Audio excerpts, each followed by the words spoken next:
तुम अंदर जाओ। आप फिर आ गई। रूप, आपसे तो होगा नहीं पिताजी, मेहरबानी करके जाइए यहाँ से। मेहरबानी करके एक बार और मेरी विनती सुन लो रूप। देखिए सत्या जी, जब आपके पिता ने हम पर वो सारे एहसान किए थे, हमें पता नहीं था कि एक दिन उनकी बेटी उनके एहसानों को ब्याज समेत वापस लेने आ पहुंचेगी। मैं ब्याज लेने नहीं आई हूँ रूप, बल्कि आपसे एक एहसान मांगने आई हूँ। माफी चाहती हूँ, मैं आप पे ये एहसान नहीं कर सकती। मेरी आज़ादी बिकाऊ नहीं है। आप गलत समझ रही हैं रूप। या शायद मैं ही सही समझ रही हूँ। मैं आपकी जिंदगी से बस 1 साल मांग रही हूँ रूप, क्योंकि मेरी जिंदगी में सिर्फ 1 साल बचा है।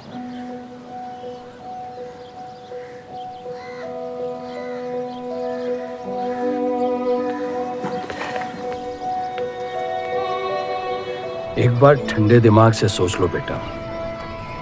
वो बस यही चाहती है कि 1 साल के लिए तुम उन लोगों के साथ रहो। इसमें क्या नुकसान हो सकता है? एक बार चली गई तो कभी नहीं लौट पाऊंगी पिताजी। सत्या अच्छी औरत है। उन्होंने हमसे वादा किया है कि तुम्हारी बहनों का शादी होने तक ख्याल रखेंगे। इसीलिए पढ़ा लिखा के बड़ा किया था कि एक दिन सही दाम पे बेच पाऊं मुझे। रूप, कौन बाप अपनी बेटी को हुस्नाबाद जाके किसी अनजान घर में बगैर किसी रिश्ते के रहने पे मजबूर करता है? अगर हम जिंदगी भर लोगों के घर जा जाकर शास्त्रीय संगीत सिखाएं ना, तब भी तुम्हारी और तुम्हारी दोनों बहनों की शादी नहीं करवा पाएंगे।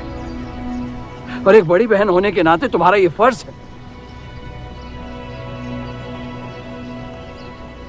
हम जबरदस्ती नहीं कर रहे हैं बेटा।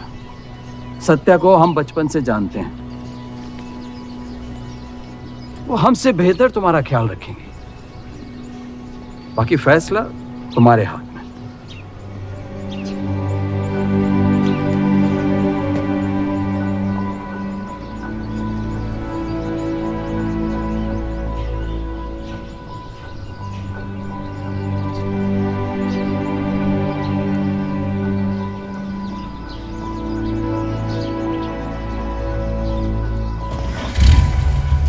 रुकिए।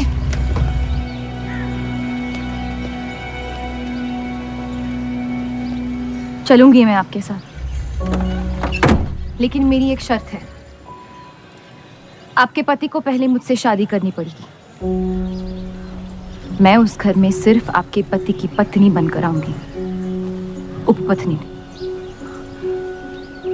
रूप, मैं बस इतना चाहती हूँ कि जब तक मैं जिंदा हूँ आप मेरे पति को जान लो, समझ लो, ताकि आपके गुजरने के बाद आपके पति मुझसे शादी कर ले। कैसी पत्नी है आप? और अगर एक पल के लिए मैं आपके इस पागलपन में शामिल भी हो जाऊं, तो इस बात की जमानत कौन देगा कि आपके गुजरने के बाद आपके पति मुझसे शादी कर लेंगे? किसी भी वजह से अगर उन्होंने मुझे घर से निकाल दिया तो फिर कहाँ जाऊंगी मैं? क्या होगा मेरा? ये सब जानने के बाद कौन अपनाएगा मुझे? सोचा है आपने? मैं वादा वादा? जब आप ही नहीं रहेंगी तो आपका वादा निभाएगा कौन? तू शादी किए बगैर मैं उस घर में नहीं जाऊंगी।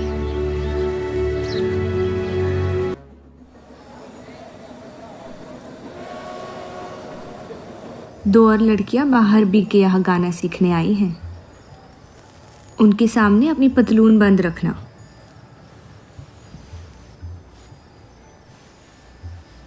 पता है, सारी हिंदू लड़कियां अमृतसर जाने की बात कर रही हैं। आप एक बार अब्दुल से बात कर ले, काफ़ी नाराज़ हैं। उस देव चौधरी ने लंदन से आते ही बंटवारे के खिलाफ आर्टिकल लिख दिया है। आज दूसरी शादी की उसने, दूसरी बीवी घर लाया है और लोग मुसलमानों को बदनाम करते हैं। देव चौधरी? हाँ मेरी जान, देव चौधरी। उसकी बीवी मर रही है और उसकी आखिरी ख्वाहिश थी कि देव दूसरी शादी कर ले।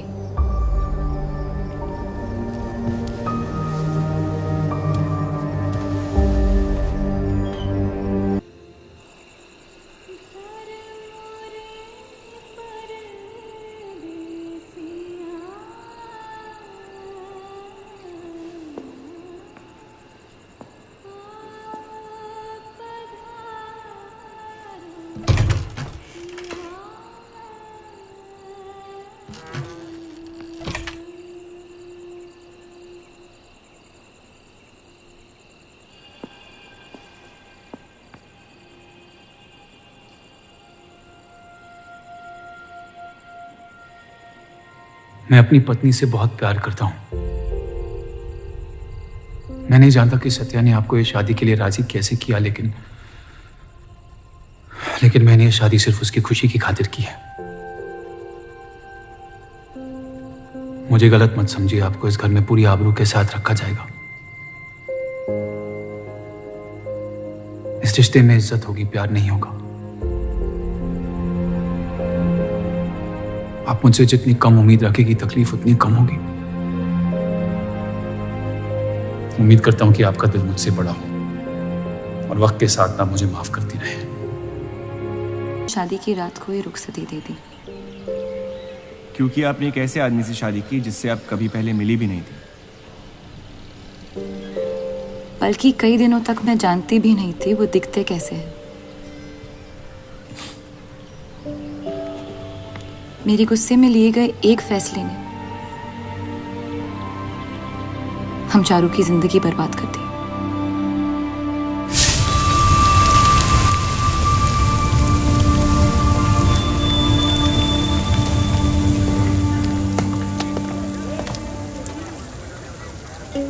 ऐसे जफर मियाँ, अगर आपको अपनी तलवारों से इतना ही इश्क है तो लोहारों की लड़ाई में शामिल क्यों नहीं हो जाते? उसी लड़ाई के लिए तो तलवारें बना रहा हूँ। बस इन्हीं तेज जुमलों से ना हीरा मंडी की औरतों के दिल काट रखे हैं आपने। कल मीटिंग में क्यों नहीं आए? एक और दिल कटने का इंतजार कर रहा था, उसे तोड़ना नहीं चाहता था।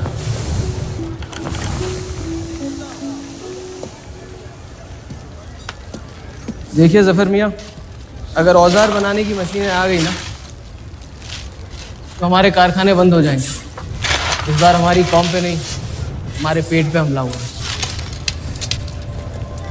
एक तरफ अल्लाह अल्लाह करते हो और दूसरी तरफ डरते रहते हो। अगर हम मेहनत करें तो कभी बेरोजगार नहीं होंगे।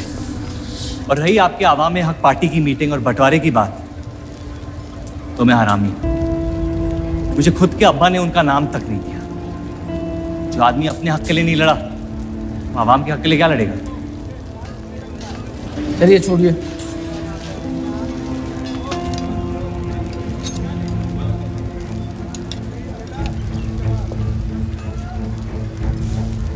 मैंने कितनी बार कहा अब्दुल मियाँ, अगर आप सच में अपना नजरिया दुनिया तक पहुंचाना चाहते तो बलराज चौधरी के न्यूज़पेपर से कोई बेहतर जरिया नहीं है। आपके कहने से हम गए थे दिल्ली टाइम्स के अखबार वालों से मिलने, लेकिन जब से उस बलराज चौधरी का बेटा विलायत से लौटा है, बंटवारे के खिलाफ एक मुल्क एक आवाम के आर्टिकल छापने में मशगूल है। इनकलाब खून बहा के लाया जाता है, बातें करके नहीं।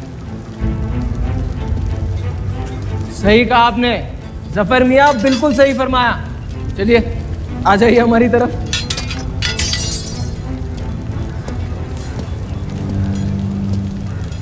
गलत ना समझे मुझे, भाई आप मेरे, जान दे सकता हूँ, लेकिन सिर्फ आपके लिए। बस मुझे इन चौधरियों के मसलों से दूर रखिए अब अब्दुल मियाँ।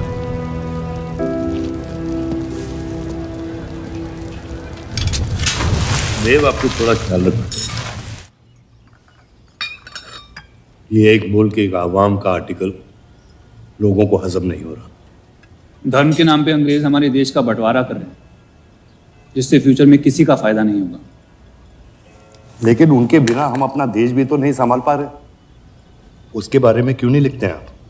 वक्त के साथ हम सब सीख लेंगे, अगर साथ में रहे तो।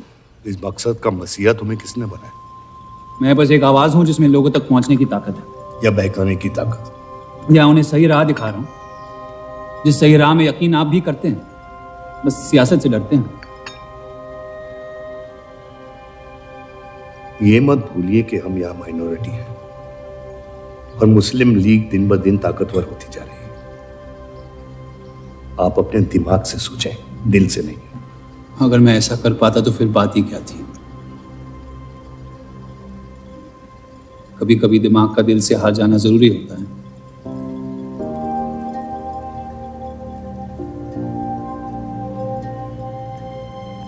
क्या हुआ सरोज? रूप कहाँ है? वो नीचे नहीं आना चाहती।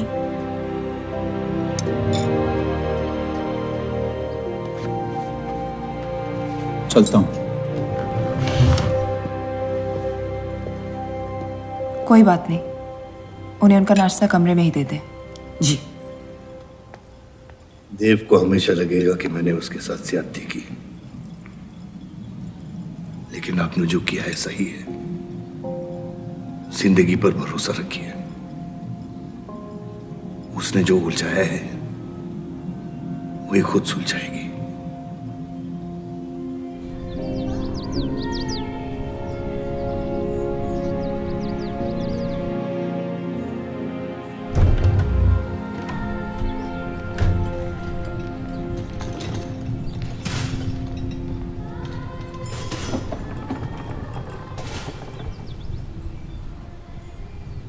ये आवाज कहाँ से आ रही है?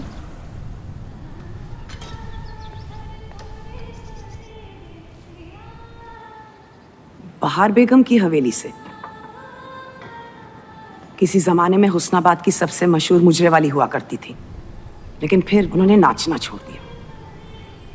अब गाना सिखाती हैं। कहाँ है बहार बेगम की हवेली? हीरा मंडी में, इस शहर का सबसे बदनाम मोहल्ला। उस जगह का सिर्फ नाम लेने से ही लोगों के नाम खराब हो जाते हैं। अरे हम कह रहे हैं आपसे मुंशी साहब, हमारे जफर भाई से अच्छा लोहार पूरे हीरा मंडी में नहीं है। अभी पिछले साल ब्रिटिश आर्मी की तलवारें भी इन्होंने ही तो बनाई थी। ये वही हराम का पिल्ला है ना जफर?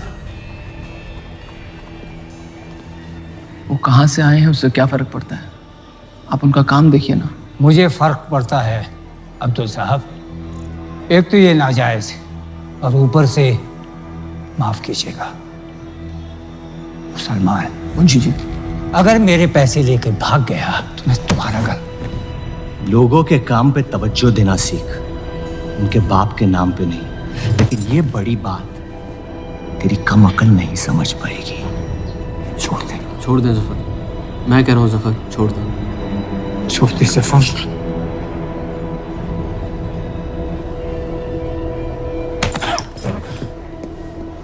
जफर!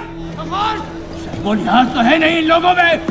अरे एहसान मान हम लोगों का, जो तुझ जैसे हरामियों को अपने मोहल्लों में रहने देते हैं। एक तो ये हमारी वजह से हीरा मंडी में पड़ रहे हैं, और ये क्या कर रहे हैं?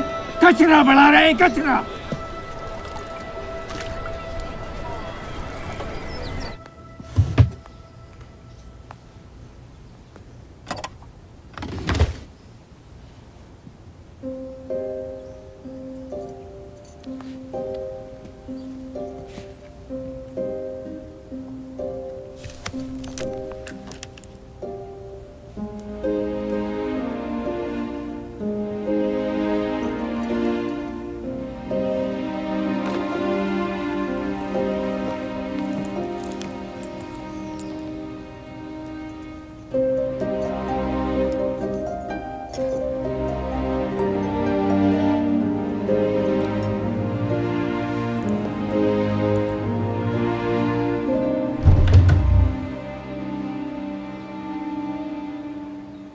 रूप,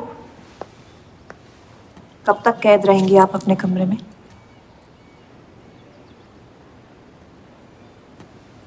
अब आप शादीशुदा हैं, आपकी भी कुछ जिम्मेदारियां हैं इस घर में। किसकी तरफ? आपके पति की तरफ, जो सिर्फ आपसे प्यार करते हैं। हम दोनों ने एक दूसरे को देखा तक नहीं है। मेरी एक ही जिम्मेदारी थी, अपनी बहनों की तरफ। वो मैंने ये शादी करके निभा लिया। देव के अखबार में काम करना शुरू कर दो, उनके साथ थोड़ा वक्त बिताओ, देखना सब कैसे बदलने लगेगा। मैंने घर पर बात करनी है। सबका कितना ख्याल रखती हैं आप। मैं आपकी दुश्मन नहीं हूँ रूप, बस अपने बाद आपकी जिंदगी को बेहतर बनाने की कोशिश कर रही हूँ। पता है, मेरे माँ बाप को लगता था कि लड़कियों को पढ़ाना लिखाना फजूल है, वरना अगर मैं पढ़ी लिखी होती तो इतने बड़े अखबार में काम करने का मौका कभी नहीं गंवाती। मैं फिर रियाज शुरू करना चाहती हूँ। बिल्कुल, करना भी चाहिए। अगर आप चाहो तो मैं अभी एक अच्छे गुरुजी का इंतजाम करवा सकती हूँ। नहीं, मैं हीरा मंडी जाके बाहर बेगम से सीखना चाहती हूँ।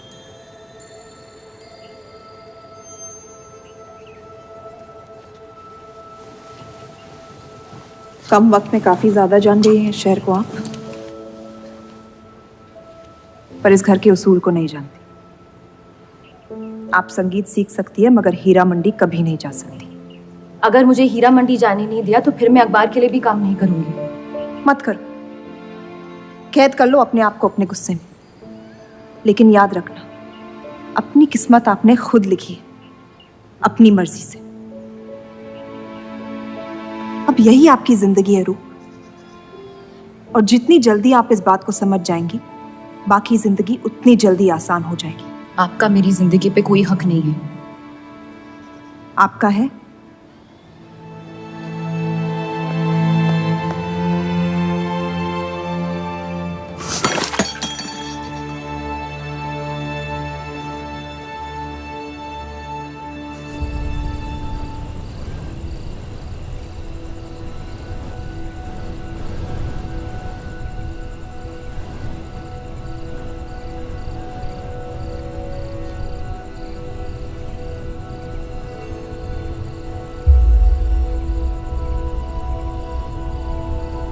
हरगिज नहीं। बाबा, मैं रूप को जानती हूँ। एक बार उसने अपना मन बना लिया फिर वो किसी की नहीं सुनती। वो इस घर की बहू है और उसे भी सबकी तरह इस घर के उसूलों की इज्जत करनी पड़ेगी।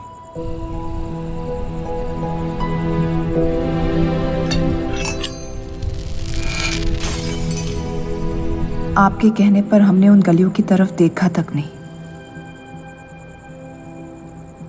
लेकिन हम रूप से ये उम्मीद नहीं रख सकते। इससे पहले वो कोई गलत कदम उठा ले हमें उसे जाने की इजाजत दे देनी चाहिए। और यही एक मौका है देव और रूप को करीब लाने का।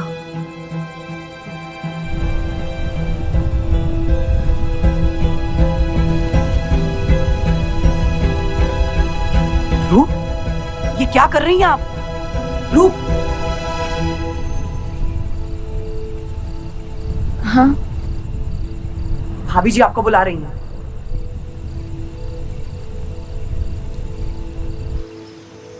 मेरी जिद और उनके उसूल के बीच मेरी जिद जीत गई।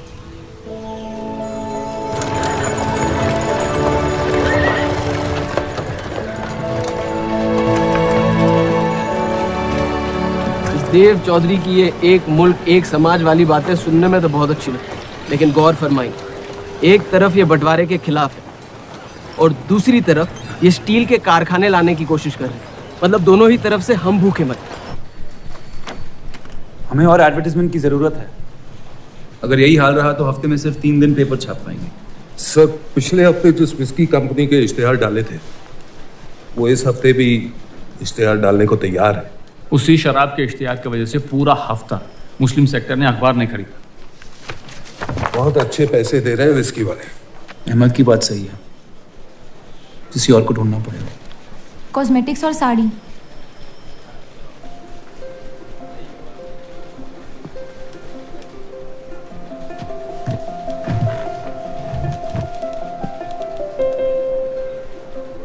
काजल और कपड़ों से तो किसी को एतराज नहीं हो सकता। शराब के बदले लक्स साबुन का इश्तेहार डालते हैं पेपर में। इन इश्तेहारों की वजह से औरतें भी पेपर खरीदेंगी। माफी चाहती हूँ, बस ख्याल आ गया तो बोल दिया। मैं देव चौधरी से मिलना चाहती हूँ। और आप कौन? रूप, उनकी पत्नी।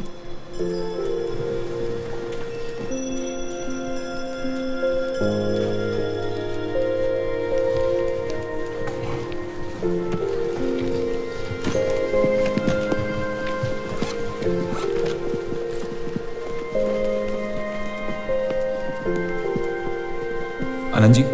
हाँ जी। इन्हें इनका डेस्क दिखा दीजिए। जी।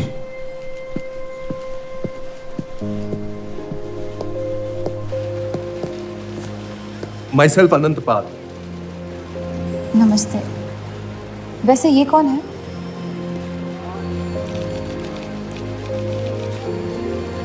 आइए।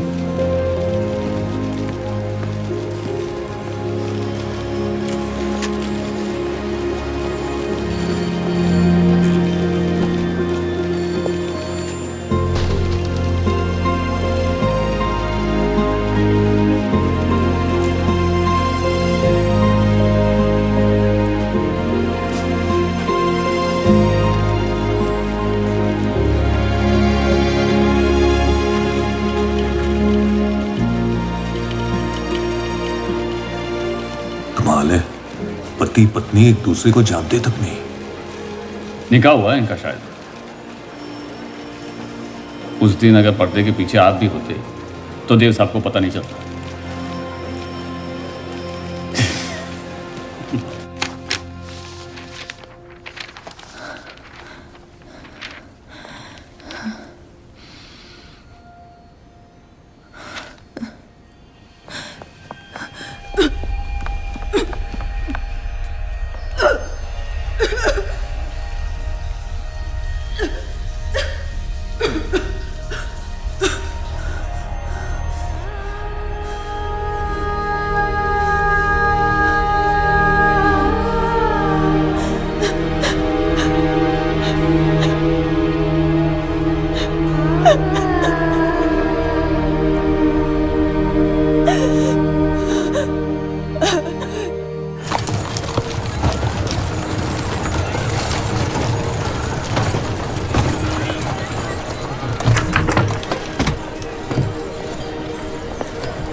हीरा मंडी का सबसे बड़ा त्योहार दशहरा, पर यह मोहल्ला इस शहर की लंका है।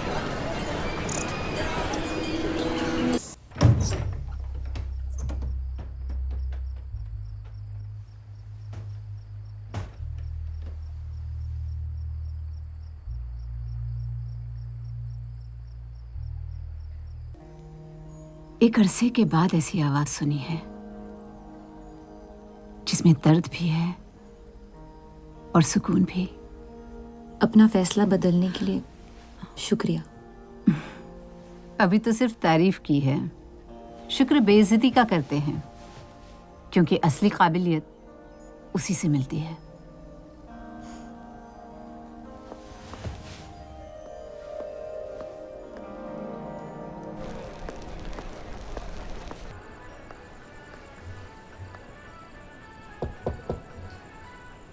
बोलिए।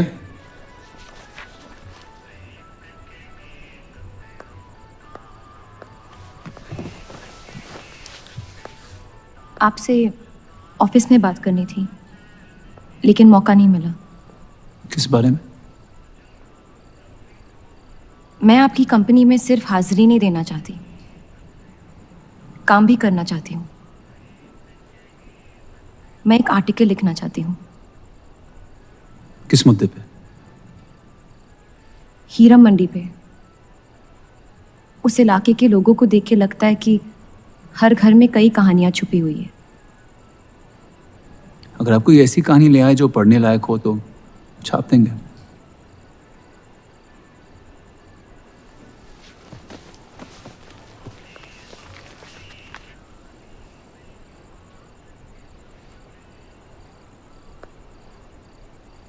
मैं जानती हूँ हम दोनों इस रिश्ते में गिरफ्तार हैं, और इसमें मेरा हाथ भी है। बस आपको बताना चाहती हूँ कि मेरे आपसे या इस रिश्ते से कोई अरमान नहीं है। ये शादी नहीं, समझौता है, और आप जब चाहे इससे रिहा हो सकते हैं। मैंने कभी इस शादी को तोड़ने का जिक्र नहीं किया है, लेकिन आपके ख्यालात जान के खुशी हुई। शुक्रिया।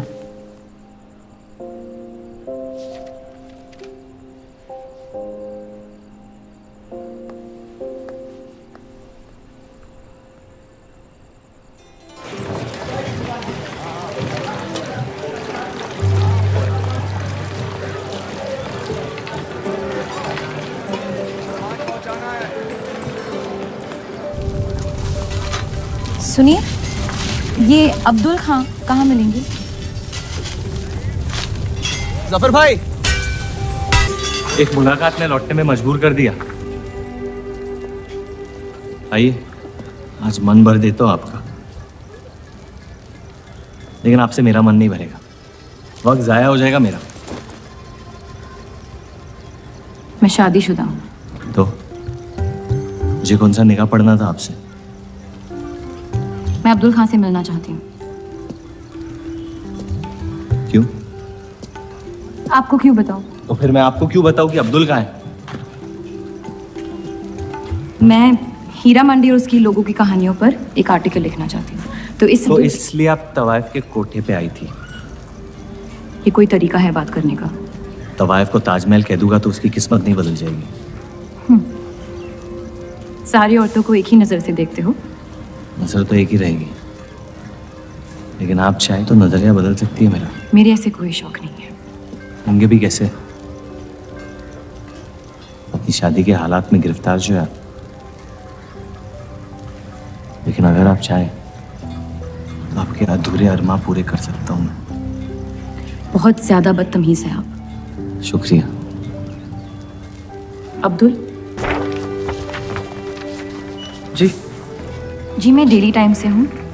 हीरा मंडी के लोग और माहौल के बारे में मैं एक आर्टिकल। Daily times. यहाँ का माहौल गर्म है, लोहार बेरोजगार, और ये हक की लड़ाई अब बंटवारा करवा के रहेगी। लिखना चाहेगा आपका अखबार इस मुद्दे पे? नहीं ना। खुदा हाफिज।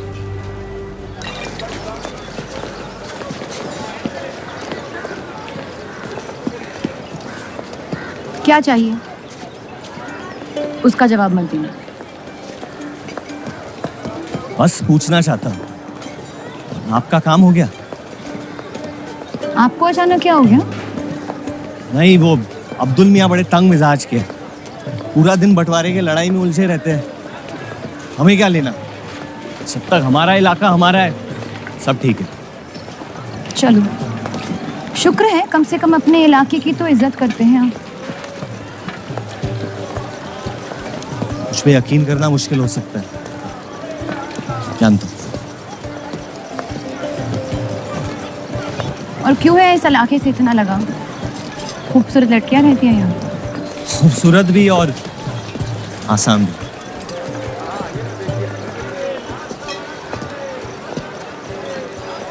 तकदीर ने मुझे यहाँ फेंका। जिंदगी कुचलने ही वाली थी, लेकिन इस सड़क ने मुझे बचा लिया, चलना सिखा दिया। मेरी फतेह हो गई और नाम पड़ गया जफर। अब यही मेरा घर है।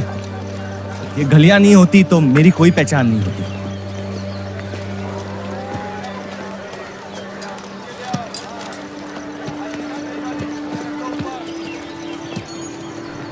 मुझसे बेहतर हीरा मंडी को कोई नहीं जानता।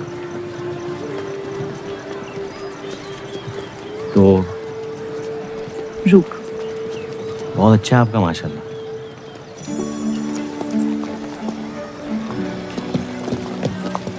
तो यहाँ कोई कहानी ढूंढने आई, अपनी छुपाने? ढूंढने?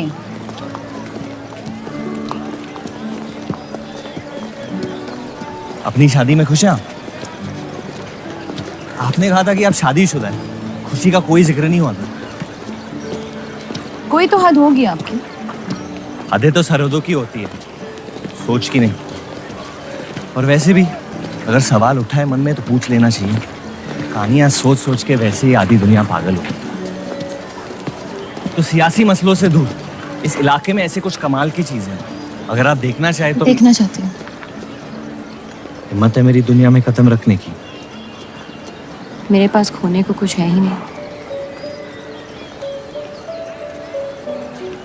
और वैसे भी आपसे तो बेहतर ही होगी आपकी दुनिया। ठीक है, तो अगले जुम्मे को मिलते हैं, कलामबाद।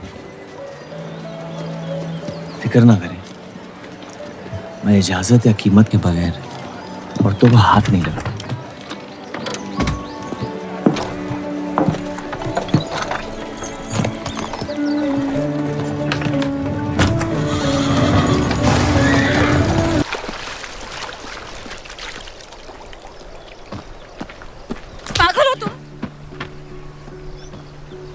इतनी जल्दी आपसे तुम तक का सफर तय कर लिया आपने?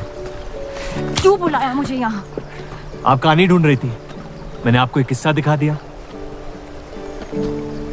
डर गई? क्यों? तुम मर सकते थे।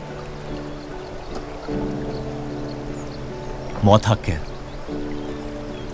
और मुझ जैसे नाजायजों के पास ना कोई खास मकसद होता है, ना ही आपकी तरह कुछ खोने को होता है। इसलिए मौत से डर नहीं लगता। जिस दिन मोहब्बत हो जाएगी, मकसद भी मिल जाएगा और मौत से डर भी लगने लगेगा। अफसोस,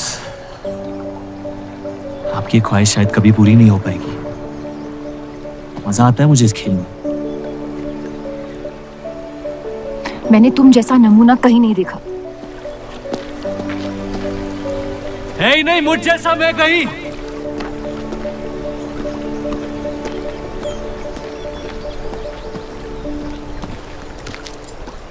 ये वही जर्नलिस्ट लड़की है ना? इसे तो छोड़ दे। एक दिन छोड़ दूंगा। अच्छी लड़की है बेचारी। जरूरत से ज्यादा, इसलिए शायद बुरे ख्यालात भी नहीं आते इसके बारे में। सुना है शादीशुदा है। आप जानते हैं ना आप क्या करें?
जितनी घर वालों से दूर हो रही थी, उतनी जफर के करीब हो रही थी। ये छापने लायक नहीं है।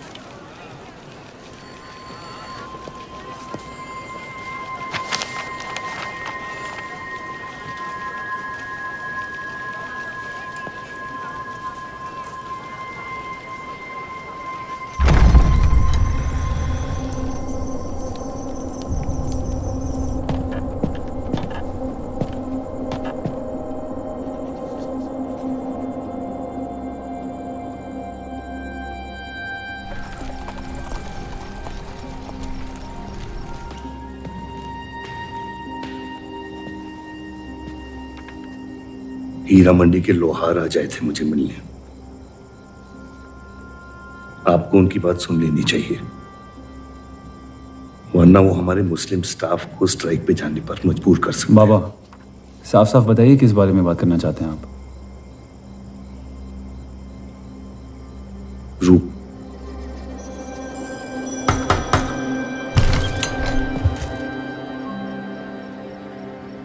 तो वाइफे आजकल घर तक आती है मुजरा करने। माफी चाहते हैं, हम गलत पते पे आइए। रूप को बख्श दे जफर। कब तक असलियत से मुंह फेरते रहोगे? जब तक असलियत जिंदा रहे। आप ही से सीखा है। आपको अचानक रूप की इतनी फिक्र क्यों हो रही है? इस सब में रूप की कोई गलती नहीं है। इस सब में मेरी भी कोई गलती नहीं थी। अगर सीखना है तो मर्द बनकर अपनी मुश्किलों से लड़ना सीखो। अपनी जिंदगी के लिए किसी को जिम्मेदार मत ठहराओ। वही तो मुश्किल है बाबा। आप जैसे मर्द से कुछ नहीं सीखना चाहता मैं।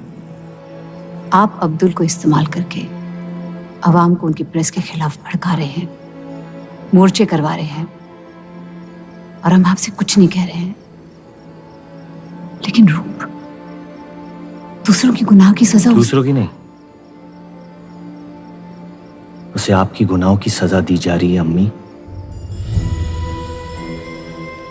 आपने एक शादीशुदा मर्द के साथ इश्क किया, बच्चा पैदा करके सड़क पे फेंक दिया। ऐसा न कहे।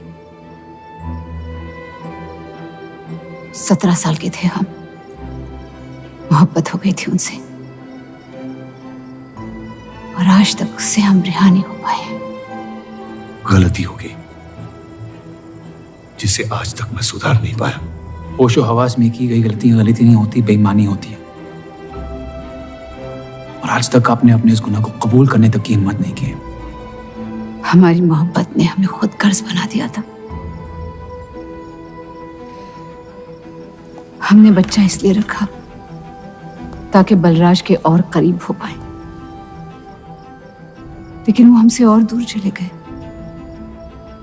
हमने सोचा बच्चे की शर्म से भाग रहे हैं, आपको छोड़ देंगे तो वापस लौट आएंगे।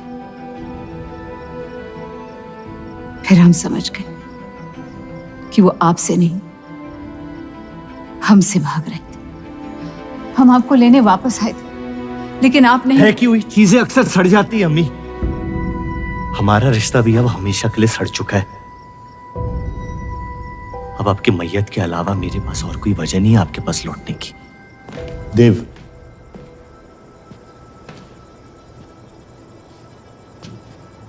बस एक बात कहना चाहता हूं। मेरी भी शादी जबरदस्ती हुई, इसीलिए मैंने इस घर के बाहर प्यार ढूंढने की कोशिश की। कहीं रूप के साथ ऐसा ना हो जाए। कोशिश करो अपने इस रिश्ते को निभाने की। सब आपकी अक्ल के नहीं होते पापा। कम से कम मैं रूप की इज्जत करता हूं। आपने मां की कभी इज्जत नहीं की, और उसकी पूरी जिंदगी ये सोचने में निकल गई कि शायद उनमें कोई कमी थी। आपके बच्चे तक को कबूल करने को तैयार थी। पता नहीं इतनी हिम्मत कहां से लाती थी वो।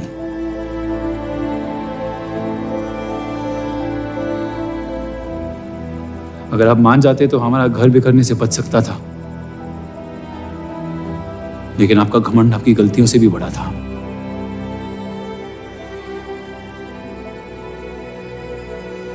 उस लड़के की कोई गलती नहीं है, लेकिन अगर अब उसे मिल भी लूंगा तो आपसे और नफरत हो जाएगी।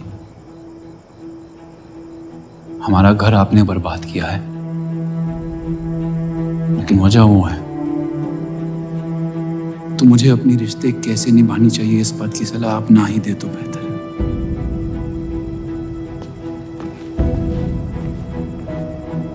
बलराज चौधरी ने अपने जायज बेटे को मेरे हिस्से की दौलत, शोहरत और इज्जत दे दी, तो बदले में मैं उसके बहू को छीन लूंगा, और मेरे पास कुछ खोने को तो है नहीं।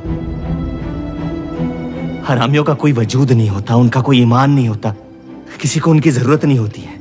यही सुन सुन के बड़ा हुआ हूं मैं। लेकिन अब बस, जिस लड़की को वो अपना घर आबाद करने के लिए लेके आए थे, उसी लड़की से मैं उनका घर बर्बाद कर दूंगा। फिर क्या होगा? ये सब करने से आपको अपने अब्बा, अपना बचपन, अपनी इज्जत, अपना हक वापस मिल जाएगा। अपनी आंखों से नफरत हटाएं, फिर उस लड़की की मोहब्बत देख पाएंगे आप। इंतकाम की आग ने आपको अंधा बना दिया है। अपने अब्बा को बर्बाद करने के तैश में आप खुद को बर्बाद कर रहे हैं। मंजूर है, सब कुछ फना कर दूंगा। उन्हें पता भी नहीं चलेगा कि उनकी तबाही हुई कैसे। जिस आदमी ने मेरा इनकार किया था, वो खुद आके मुझसे माफी मांगेगा, और तब उसकी उम्मीद पर मैं ऐसी आग लगाऊंगा कि जहन्नम भी 2 पल देखते रह जाएगा। उसे अपनी कर्मों की सजा मिलकर रहेगी, और उसके बदले में अगर मेरे कर्म बिगड़ जाए तो वो भी मुझे मंजूर है।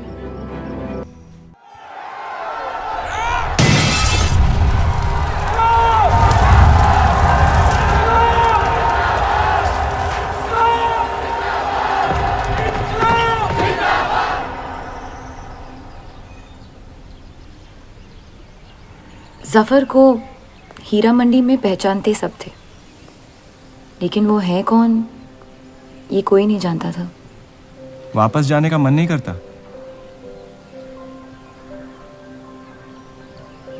वापस जाने की वजह ही नहीं है।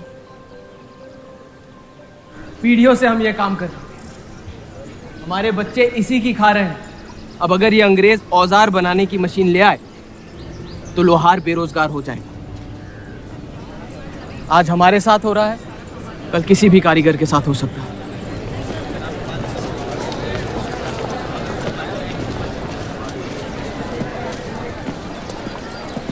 आपके कहने पे हमने चौधरी की फैक्ट्री से भी कारीगर बुलाए थे। को लगता है बात चौधरी तक पहुंचेगी और वो हमारा सपोर्ट करेंगे। उसके पेपर के आवाम हक पार्टी से दुश्मनी पुरानी। बलराज चौधरी जैसे लोग कभी कभी अपने मजहब को अपना मकसद समझ लेते। सही कहा आपने। अगर वो अपने मजहब के लिए लड़ सकते हैं तो हम क्यों नहीं? ये लड़ाई इंसाफ की नहीं, हक की। और अब आपकी आवाम अपने खोए हुए हक को छीनने के लिए तैयार है।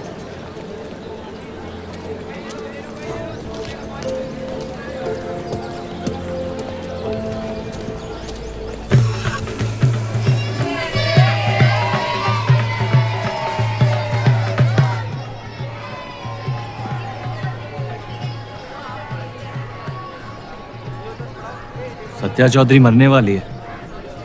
गुजरने वाली, कैंसर की बीमारी से।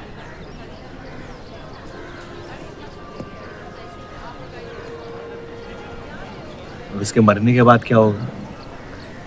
तुम उसकी तख्त पर बैठोगी, तुम्हारा शौहर तुम्हें पहली बीवी की इज्जत देने लगेगा, तुम्हारी शादी खुशहाल हो जाएगी।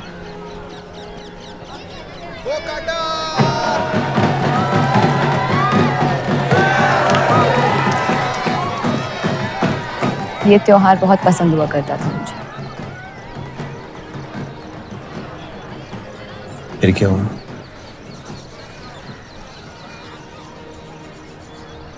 पतंग की उड़ान उम्मीद भर देती थी मुझमें। अब सिर्फ कटी पतंगों पे ध्यान जाता है मेरा।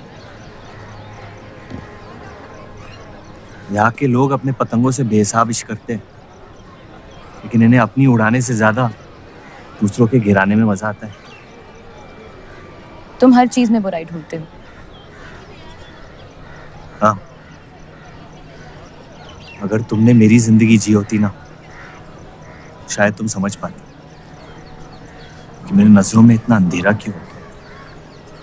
हालात सबकी जिंदगी में आते हैं, लेकिन कड़वा मन अंत में जहर बन के हम ही को जंग लगा देगा। जब किसी और की बर्बादी अपनी जीत जैसी लगे तो हमसे ज्यादा बर्बाद और कोई नहीं है इस दुनिया में।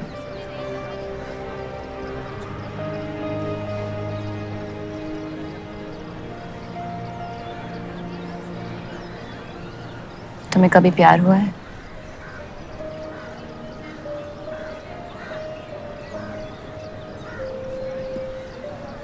मैं इश्क लड़ाता बहुत तो इन पतंगों की तरह, लेकिन इश्क से कटता नहीं।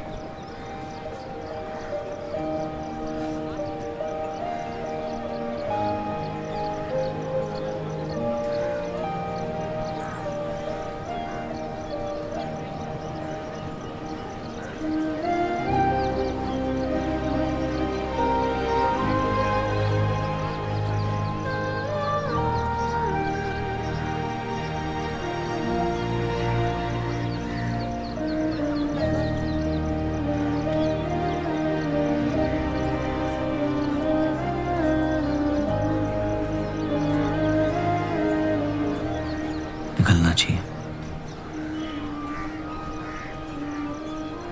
वरना ये शाम हमसे आगे निकल जाएगी।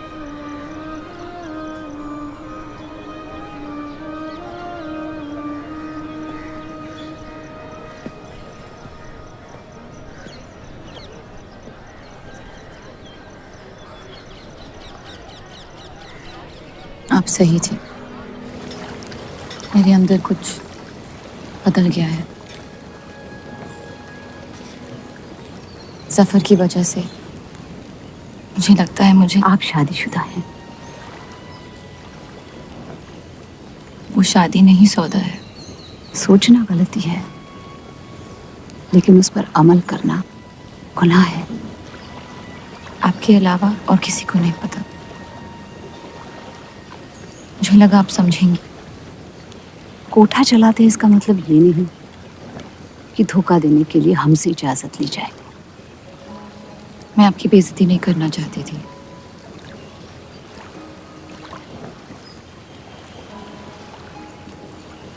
आपके शौहर अच्छे इंसान हैं।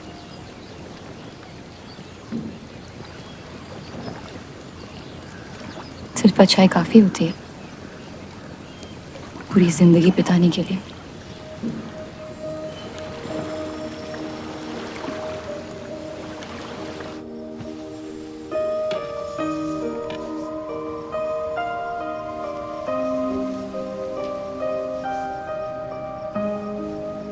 क्या हुआ?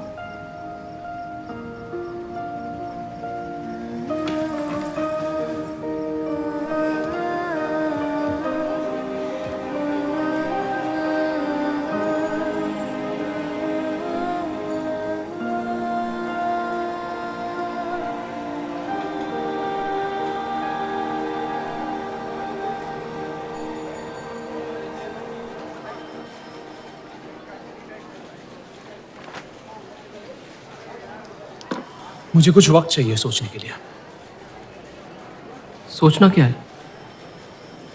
अगर स्टील इंडस्ट्री आ गई तो सब लोहार बेरोजगार हो जाएंगे। क्या ये खबर छापने लायक नहीं? लेकिन इंडस्ट्रीज आने से देश का बहुत फायदा हो सकता है और आप सब उन फैक्ट्रियों में काम कर सकते हैं। हम गुलामी नहीं करते। सवाल देश की तरक्की का है, किसी की गुलामी का नहीं। पहले अंग्रेजों की गुलामी की, अब हिंदुओं की।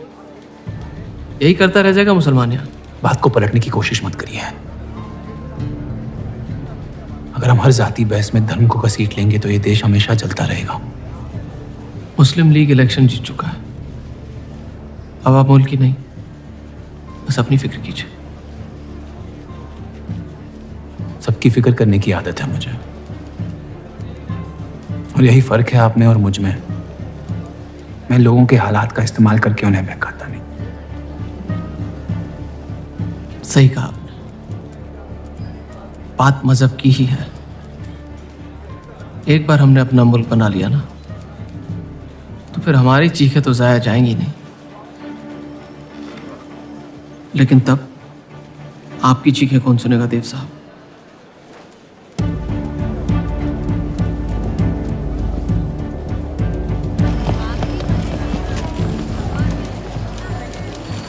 तो देव चौधरी की तस्वीर मिल गया।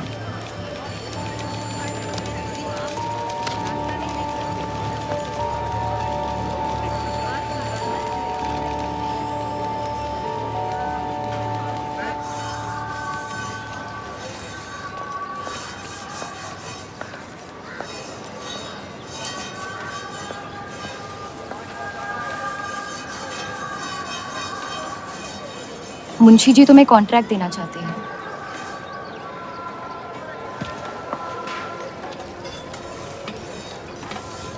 और बदले में तुमने उन्हें क्या दिया? सिर्फ हिंदू होने की वजह से तुम्हारी बात मान ली उन्होंने? मैं खैरात नहीं लेता। मैं मदद कर रही हूँ, खैरात नहीं। और मैंने मांगी थी मदद आपसे। जैसा हूं ठीक हूं। हर चीज में बुराई क्यों ढूंढते हो? अच्छाई से डर लगता है। उसे अक्सर बदले में कुछ चाहिए होता है। मैंने तुम्हारी जमानत ली है। मुंशी जी को समझाया कि हीरा मंडी तुम्हारा घर है और बदले में मुझे कुछ नहीं चाहिए।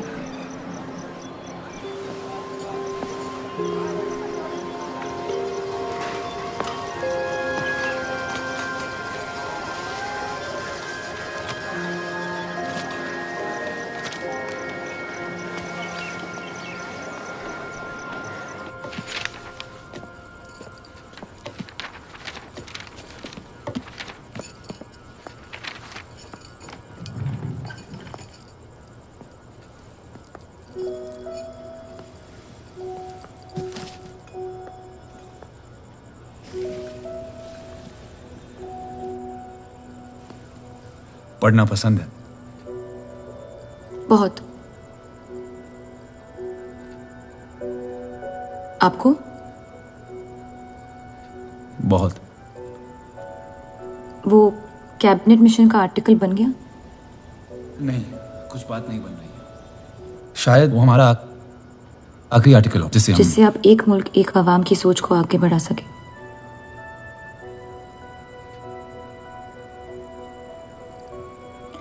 आज़ादी की कीमत बंटवारा है।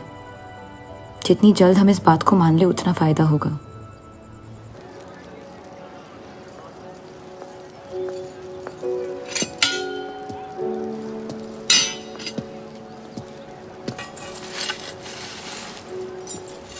मुझे देख के रास्ता क्यों बदल देते हो? तुम्हें शहर दिखाने में इतना मशगूल हो गया था कि अपनी जिंदगी के रास्ते भूल गया। मैं हुस्नाबाद छोड़ के जा रही हूँ।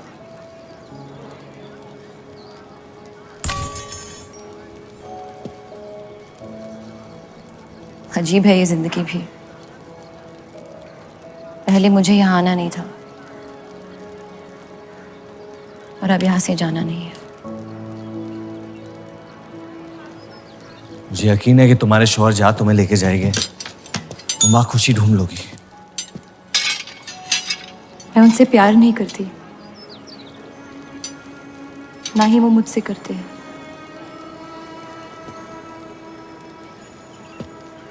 कब तक जीती रहूंगी ये झूठ में? कुछ रिश्ते कर्जों की तरह होते हैं, उन्हें निभाना नहीं, चुकाना पड़ता है। तुम जो भी करने की कोशिश कर रहे हो उससे किसी का फायदा नहीं हो रहा। कभी कभी नुकसान रोक लेना फायदे से बेहतर होता है। जज्बात को रिवाजों की गुलामी नहीं करनी चाहिए। इस दुनिया के सारे गुनाहों में से सबसे बड़ा गुनाह कौन सा है पता है? अपने मन को मारना। मेरे मन में तुम्हारे लिए कुछ नहीं है रूप। मुझे तुम पे यकीन क्यों नहीं होता? क्योंकि तुम यकीन नहीं इश्क करना चाहती हो। बर्बाद हो जाओगी। दर्द के अलावा कुछ नहीं दे सकता मैं तुम्हें। मंजूर है। तुम जानती नहीं मुझे, मेरी जिंदगी को, या उस वजह को जिस वजह से मैं तुम्हारे करीब होना चाहता था। और वो वजह मोहब्बत नहीं है।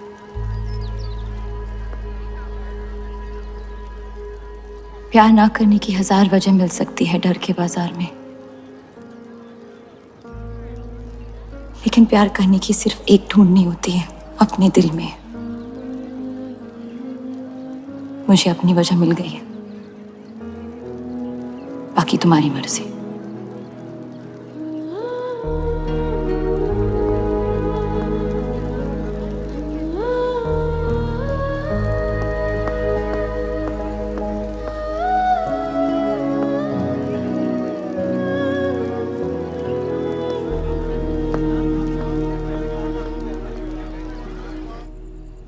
आप लोगों को जल्दी हुस्नाबाद छोड़ने की तैयारी करनी चाहिए।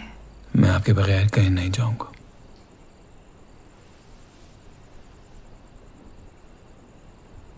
मैं तो जा रही हूँ आपके बगैर। डॉक्टर ने कहा अब भी आप ठीक हो सकती हैं। अपने आशिक की आंखों में देखते हुए मरना बहुत कम लोगों को नसीब होता है।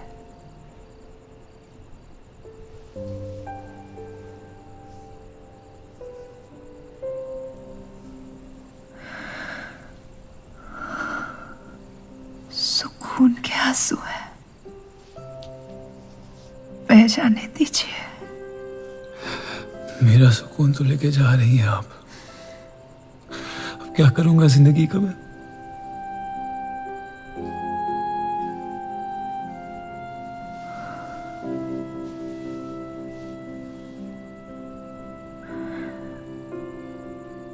पिछले कुछ दिनों से रूप से एक अजीब सी जलन हो रही है, अच्छी जलन। उससे मेरे हिस्से की खुशियां मिलने वाली है।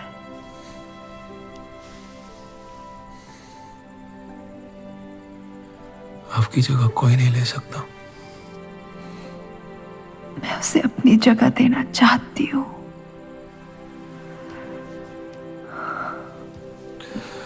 वादा करो, हमारे सारे ख्वाब आप उसके साथ पूरे करोगे, बेटियों को पढ़ाओगे, बेटों के दोस्त बनोगे, पापा को माफ कर दोगे।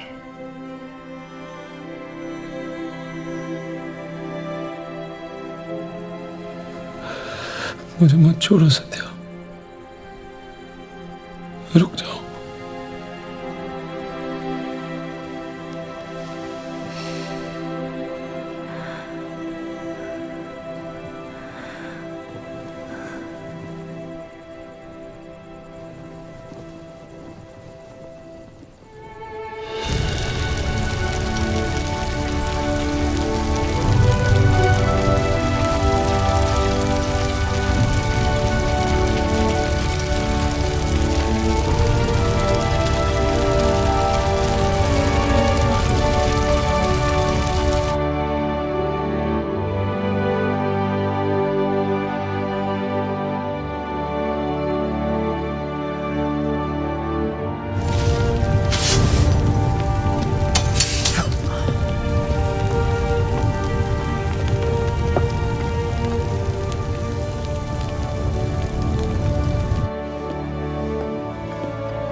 उनकी कमी महीनों तक हमारे साथ रही। तो उनके गुजरते ही आप लोगों ने हुस्न-ए-बा छोड़ दिया? काश छोड़ दिया होता। सर, अब्दुल की पार्टी अब बहुत ताकतवर हो गई है। इस आर्टिकल के बारे में एक बार फिर सोच लेते हैं।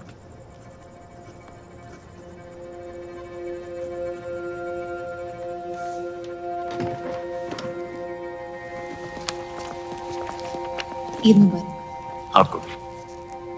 क्या वो जानते हैं वो क्या करने जा रहे हैं? वैसे ही हवा में हक के लोग हमारे खून के प्यासे हैं। इस आर्टिकल के बाद यहाँ के लोहार हमें जिंदा जला देंगे।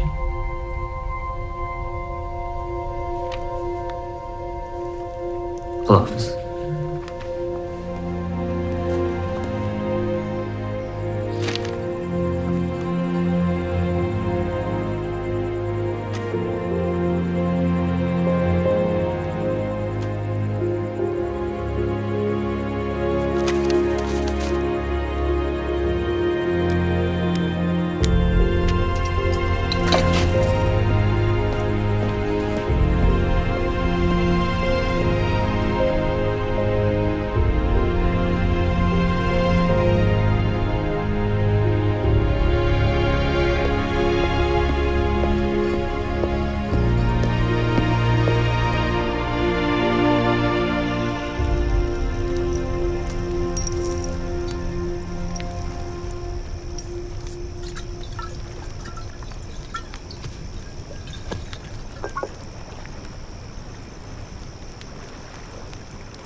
जश्न के मॉल में रंज बना रहे हैं।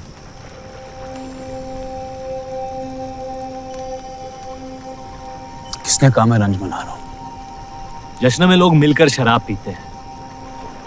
तनाज शराब रंज में पी जाती है।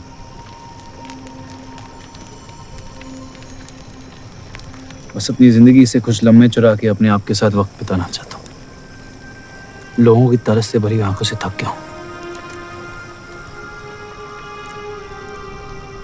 मैं भी।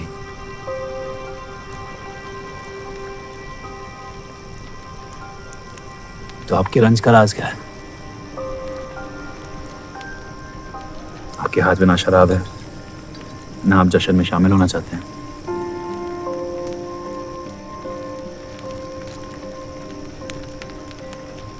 अनजानों को राज बताना बहुत आसान होता है।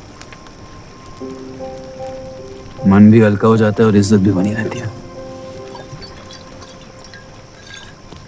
मुझे इश्क हो गया है। शादीशुदा लड़की से। देंगे? मुसलमान हूँ। ईद मुबारक। शुक्रिया। और वो इश्क करती है आपसे? मेरे इश्क से कई ज्यादा। तो फिर मुश्किल क्या है?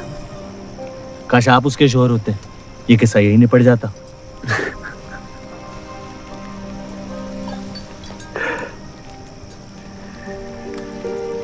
एक बार बात तो करके देखें। दुनिया भी बड़ी अजीब है, कोई किसी से बात नहीं करता, बस सीधे जंग पे निकल जाते हैं। कभी कभी जंग कर लेना दिल की बात बताने से आसान होता है। कौन सा पति है कि ऐसी औरत के साथ रहना चाहेगा जो किसी और से प्यार करती है?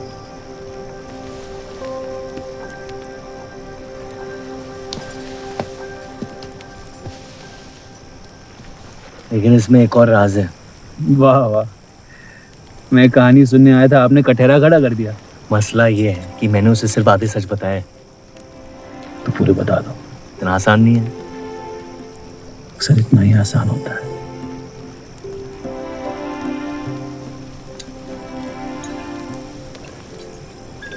खैर, आपकी कहानी क्या है? बस अपनी टूटी हुई किस्मत के टुकड़े समेट के आगे निकल जाना चाहता हूँ, लेकिन पता नहीं शुरुआत कहाँ से करूं। पहला टुकड़ा जिस जख्म से हुआ उसे ढूंढिए, बाकी टुकड़े अपने आप मिल जाएंगे।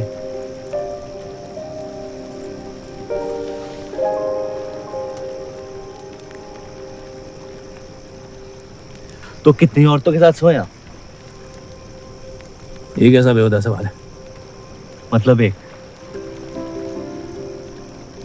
18 साल की उम्र में शादी होगी।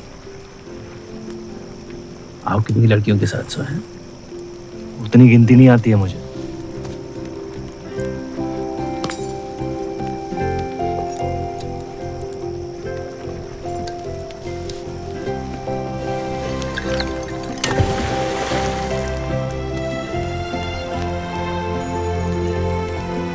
कभी जिंदगी में चीखे आप?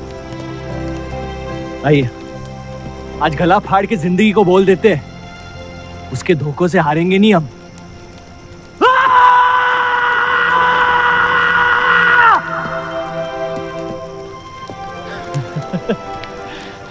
आइए, कसम से कह रहा हूं रिहा हो जाएंगे आप। कोशिश कीजिए।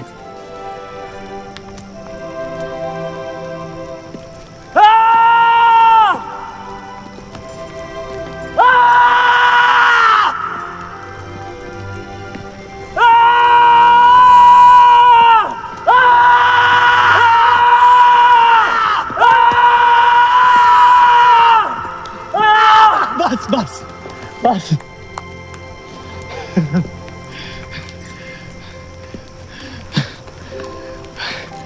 कसम से एक ही लड़की के साथ जिंदगी भर।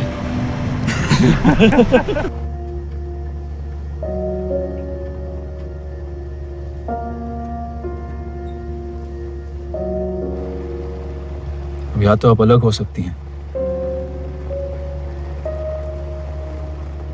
या शादी को एक और मौका दे सकती हैं।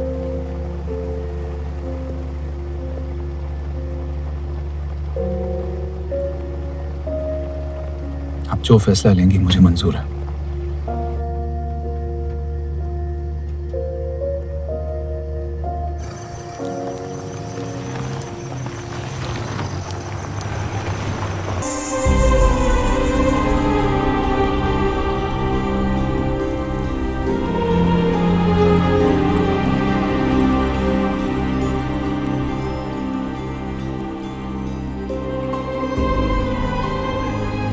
आपके कोठे के दरवाजे हमेशा खुले रहते हैं? हमें कुछ भी छुपाने की जरूरत नहीं है। हम ये शहर छोड़ के जा रहे हैं। अलविदा तो आप बहुत साल पहले कह चुके हैं। बताइए, आज कौन सी तकलीफ देने आए हैं?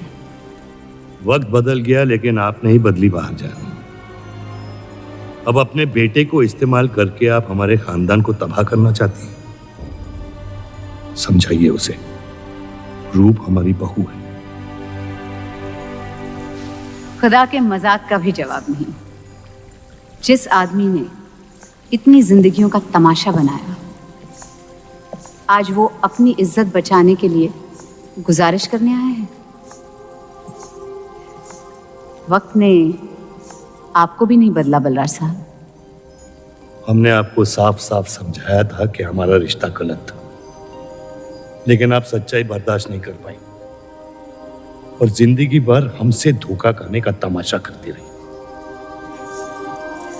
तो क्या यही कहकर तसल्ली देते रहे आप अपने आप को? रिश्ता गलत था तो क्यों बार बार लौट के आते थे हमारे दरवाजे पे? मोहब्बत आपको भी हुई थी बलराज साहब, लेकिन समाज के डर से एक दिन अचानक कूड़े की तरफ फेंक दिया हमें। घिन आती है आपकी खुदगर्जी पर। मेहरबानी करके यहां से निकल जाइए।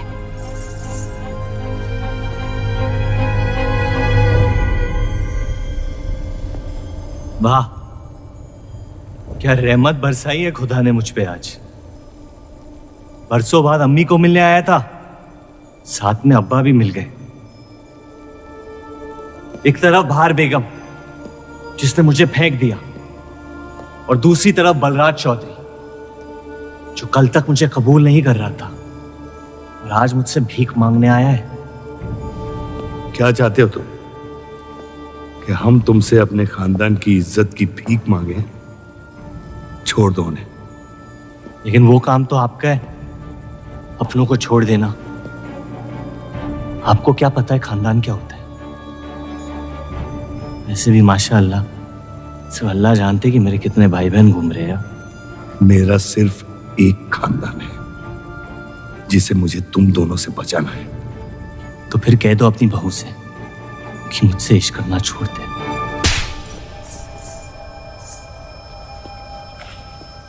मैंने कहा था ना गिरा दो इसे। इसकी पैदाइश ने हमारे रिश्ते का कत्ल कर दिया। क्या आपकी असलियत को जाहिर कर दिया? यह हमारी औलाद नहीं है, हमारी एक गलती का नतीजा है जिसे हम जिंदगी भर रिहा नहीं कर पाएंगे। जफर, छोड़ दो इन्हें। जफर,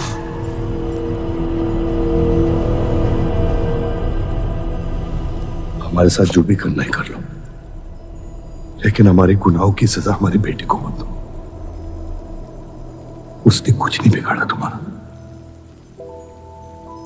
मेरी मुलाकात हुई थी उससे आज। सब कुछ है उसके पास, खुशी के अलावा। उसे दुनिया से बचाने की कश्मकश में आप उसे प्यार देना भूल गए। मेरी जिंदगी का एक ही मकसद था, आपको इस हाल में देखना। लेकिन रूप सही कहती है, जब किसी और की बर्बादी अपनी जीत सी लगे तो आपसे ज्यादा बर्बाद और कोई नहीं है इस दुनिया में। मैं जानता हूं कि आप मुझे कभी कबूल नहीं करेंगे, लेकिन ये इनकार भी नहीं कर सकते क्योंकि मैं हूं तो आप ही का हिस्सा। बस मुझे अपने बेटे के हिस्से से रूप दे दे। मोहब्बत करता हूं उससे, इसके अलावा और कुछ नहीं मांगूंगा। रूप और देव की शादी से दूर रहो सफर, वरना अंजाम बुरा होगा। रूप की मोहब्बत मेरा हक है जिसके मालिक आप नहीं हैं, और ये हक मैं लेके रहूंगा। जफर,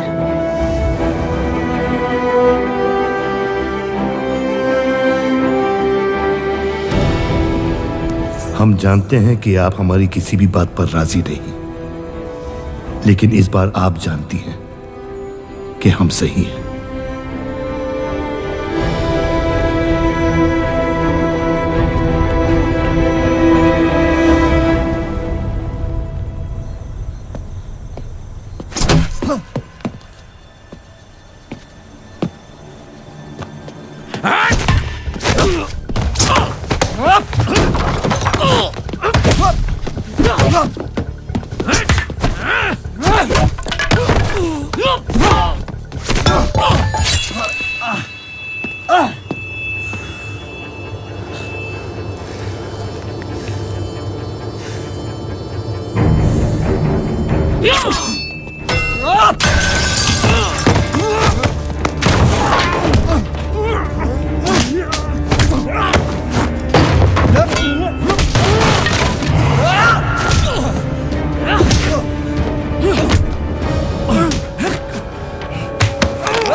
वो हीरा मंडी से आपको कोई मिलने के लिए आए हैं।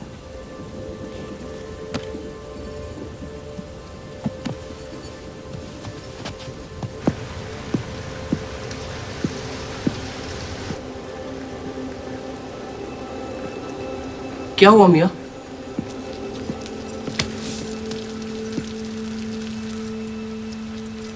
ये सब उस औरत की वजह से हो रहा है।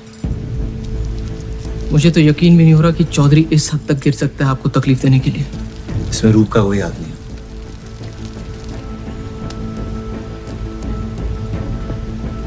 इश्क का अंधापन अक्ल के दरवाजे बंद कर देता है। आपको दिखाई नहीं दे रहा चौधरी आपके साथ क्या खेल खेल रहा है, लेकिन मैं अंधा नहीं हूं। आप चाहें तो उसे माफ कर दीजिए, लेकिन अब आपका बदला उस औरत से मैं लूंगा।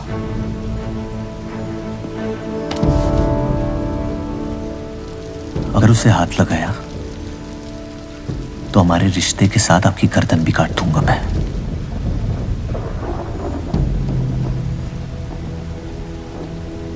मोहब्बत अक्सर गलती करवाती है, कहा था हमने। आप गलत समझ रही हैं। कसम खाई थी हमने कि इस चौखट पर कभी नहीं आएंगे, लेकिन आज आपने उस कसम को तोड़ने पर मजबूर कर दिया। आप नहीं जानती मेरा हाल क्या है। और अफसोस अब वो बिगड़ने वाला है। जफर हमारा और बर्राज का बेटा है।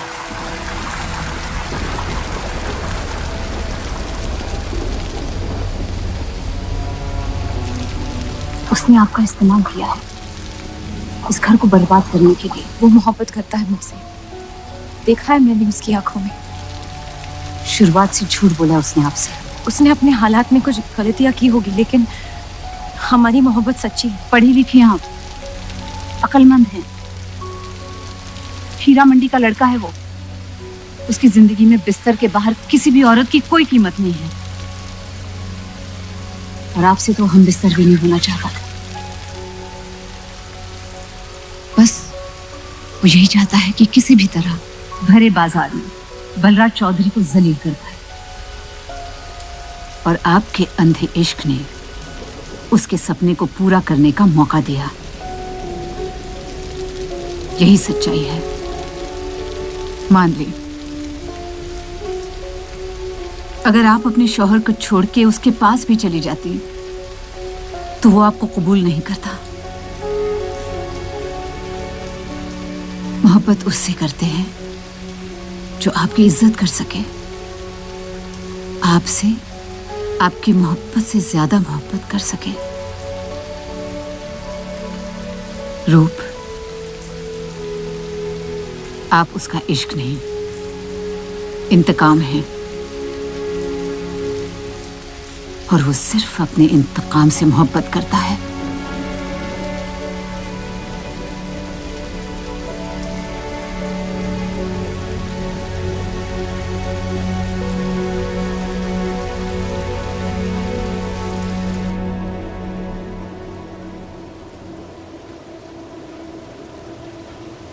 खानदानी लड़ाई जीतने के लिए आपने इतने साल हमें सियासी जंगों में फंसा दिया।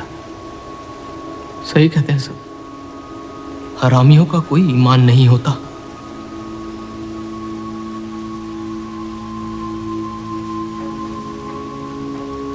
अपने इंतकाम को पूरा करने के लिए जिस आग को आपने फूंक दी थी ना, अब उसी आग से ये शहर जला दूंगा। अब आप अपने अमाल का अंजाम रोक नहीं पाएंगे।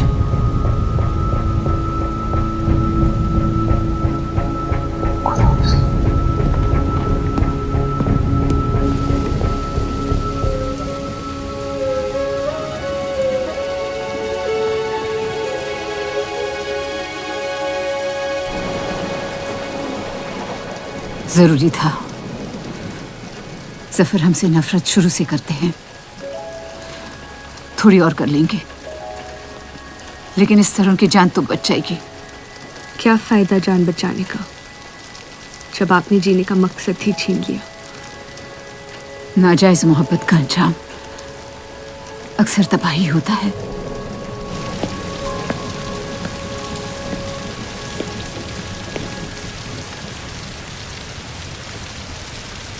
जफर नाम है उसका, तुम्हारा भाई, जिसे तुम ईद के दिन पे मिले थे। मुझ में हिम्मत नहीं थी अपनी गलतियों को कबूल करने की।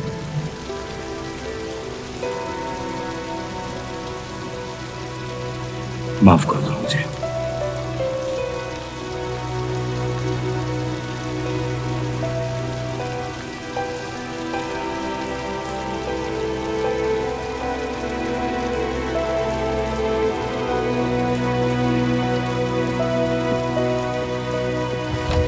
मुझे हीरा मंडी में किसी से प्यार हो गया था।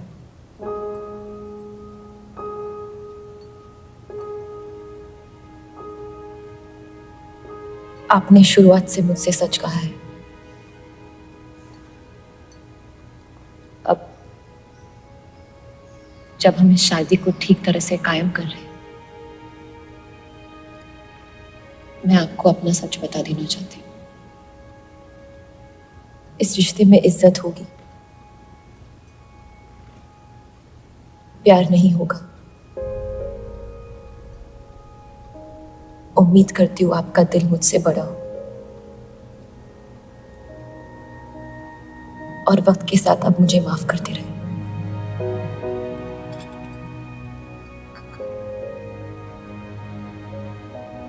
आप किसी से प्यार करती थी?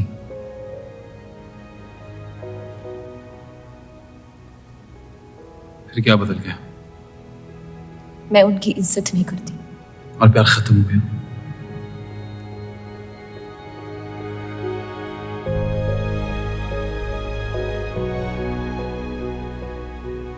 आपने कहा आप इस रिश्ते को कायम करना चाहती हो,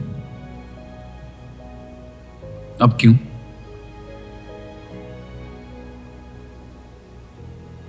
सिर्फ 700 लेना काफी नहीं होता और कई पहलू निभाने होते हैं शादी कायम करने में। मैंने सत्या से हमेशा कहा था, जबरदस्ती बनाए रिश्तों का अंजाम कभी अच्छा नहीं होता।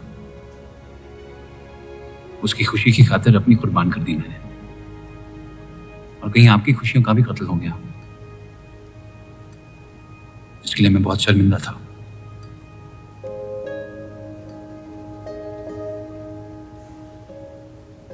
वक्त के साथ वो शर्मिंदगी शायद चाहत में बदलने लगी।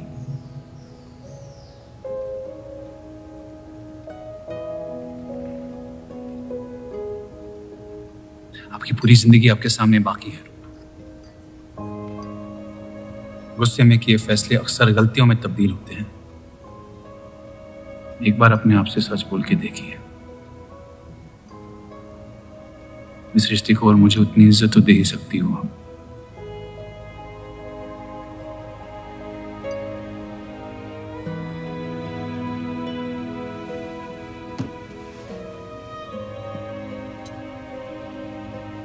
पति पत्नी का रिश्ता रिवाजों से नहीं,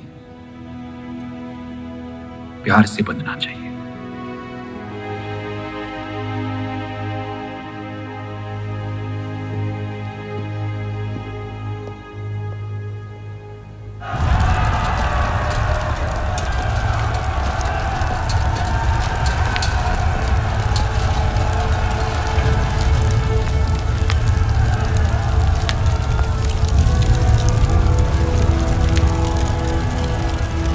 देव चौधरी ने हमारे खिलाफ फैसला ले लिया है। मैंने भी एक फैसला लिया, इन चौधरियों को खत्म करने का। सोच लीजिए, अब जो हमारे साथ नहीं, वो हमारा दुश्मन है।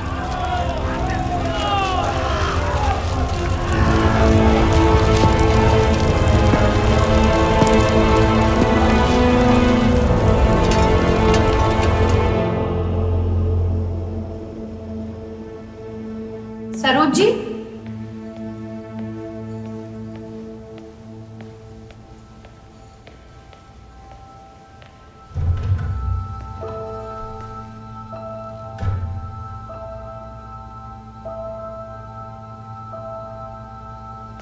सरोज जी।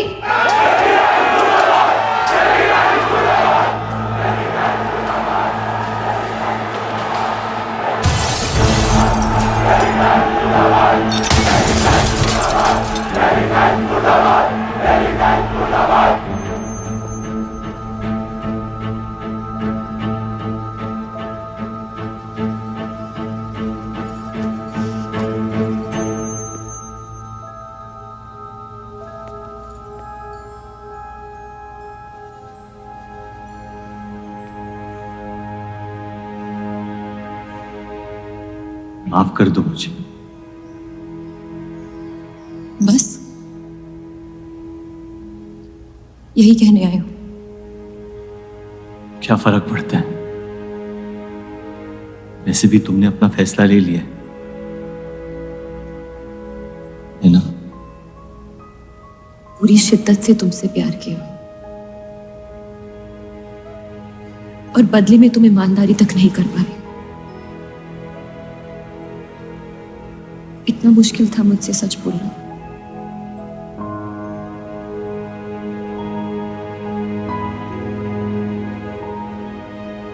पूरी जिंदगी दिल में एक चीज भर के रखी थी, नफरत। सबको धोखा दिया ताकि अपने अब्बा से इंतकाम ले सकूं। तुमने मेरे नफरत को बेघर कर दी और मेरे दिल में मोहब्बत भर दी।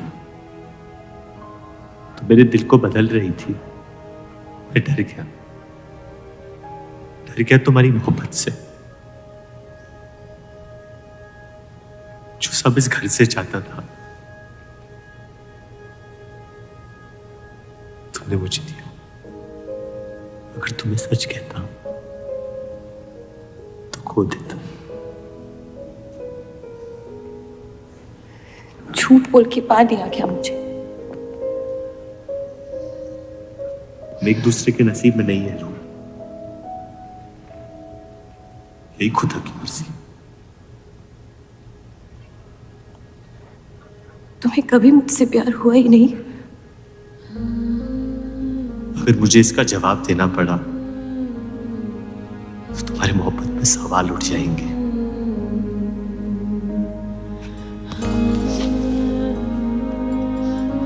तुम कभी सीधा जवाब क्यों नहीं देते जफर?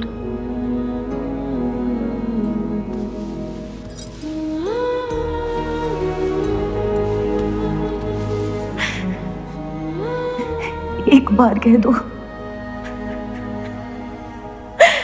एक बार कह दो मोहब्बत करते हो मुझसे।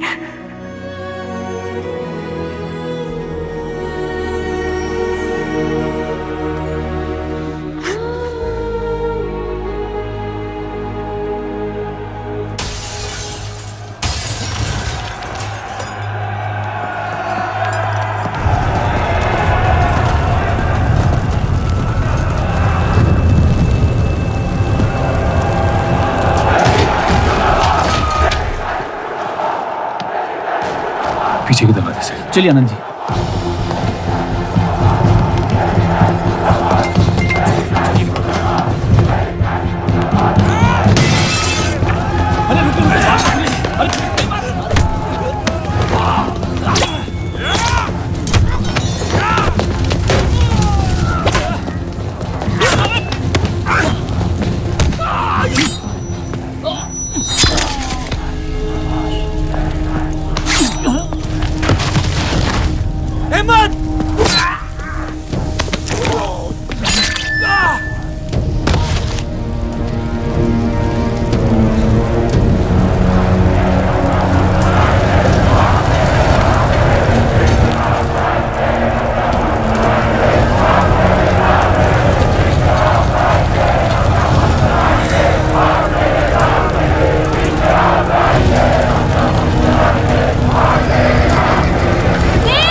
कर दो तीनों को।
हम इन्हें पनाह नहीं दे सकते।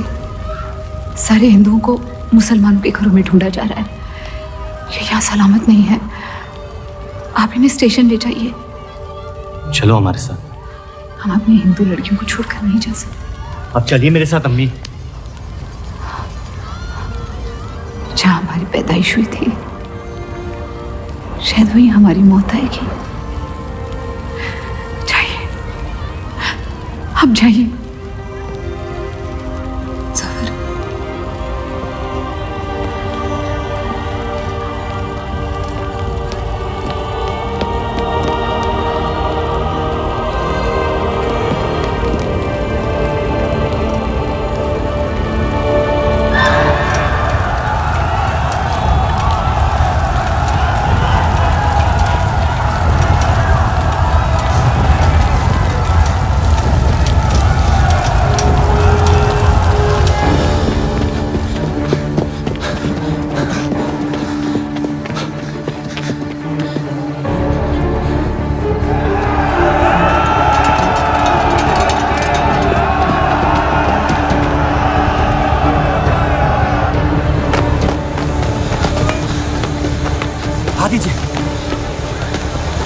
चलिए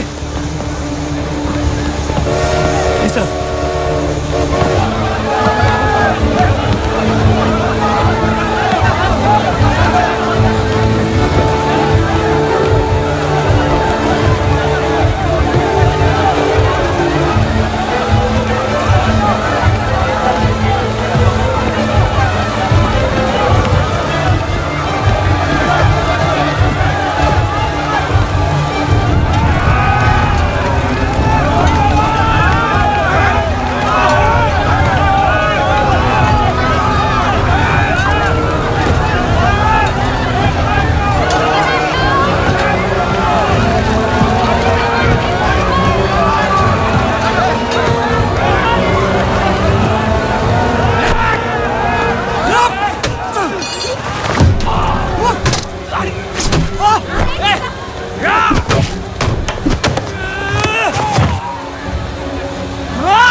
आप लोग ट्रेन पे चढ़िए, मैं नहीं रुकता हूँ। मार देंगे आपको।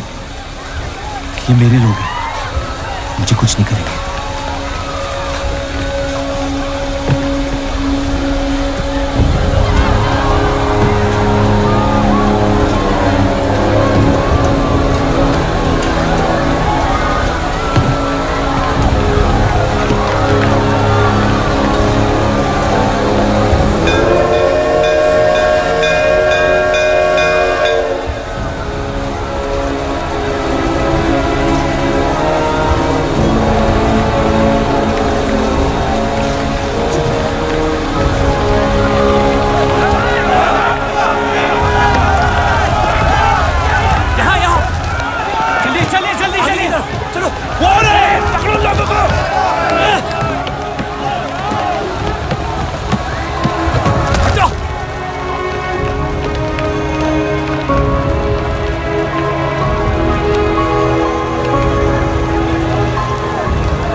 छोड़ दे अब्दुल मियां, छाने दे उन्हें मेरी खातिर।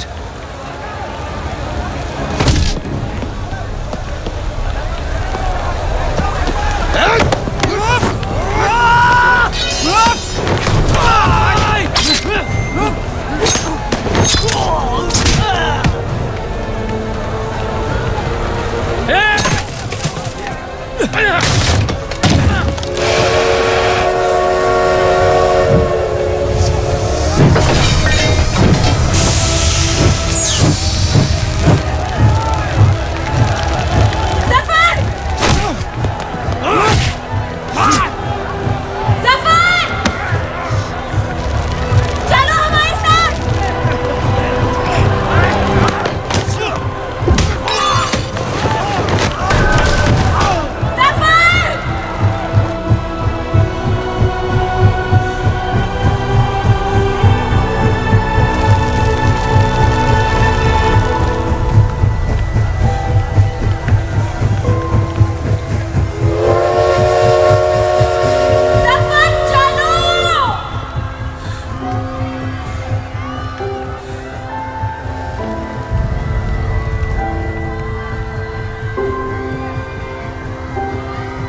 जानता नहीं कि मुझे जलाया गया या दफनाया गया, लेकिन मेरी नाजायज जिंदगी को मकसद मिल गया, मोहब्बत।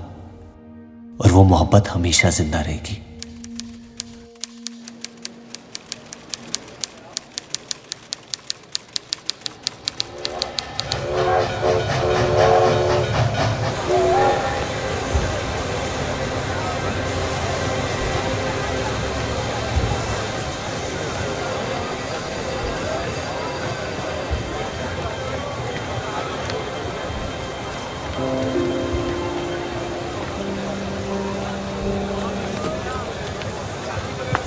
लकीरें खींच लेने से दुनिया छोटी या बड़ी नहीं हो जाती, बस हजारों जिंदगियां बिखर जाती हैं। अक्सर उन बिखरी हुई जिंदगियों में दिल टूटने का गम दो लोगों को जोड़ देता है।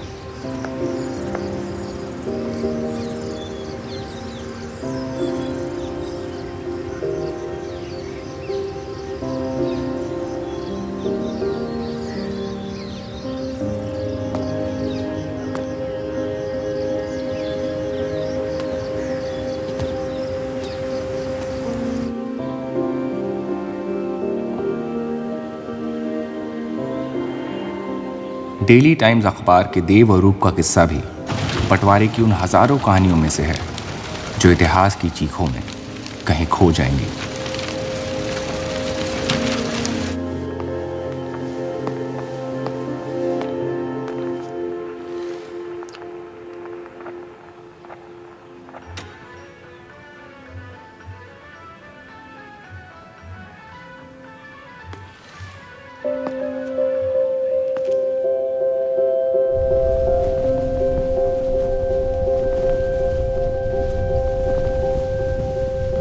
मोहब्बत और नफरत दोनों के रंग लाल हैं,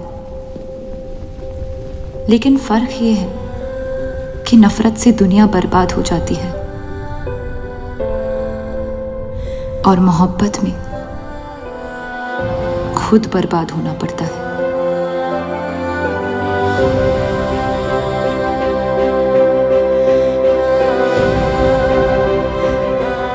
फिर भी कलंक अक्सर मोहब्बत पे लगते हैं।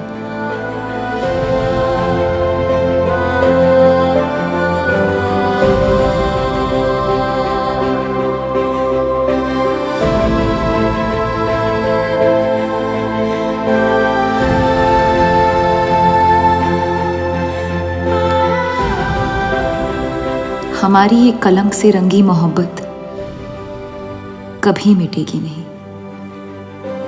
हमारे अंदर हमेशा मौजूद रहेगी।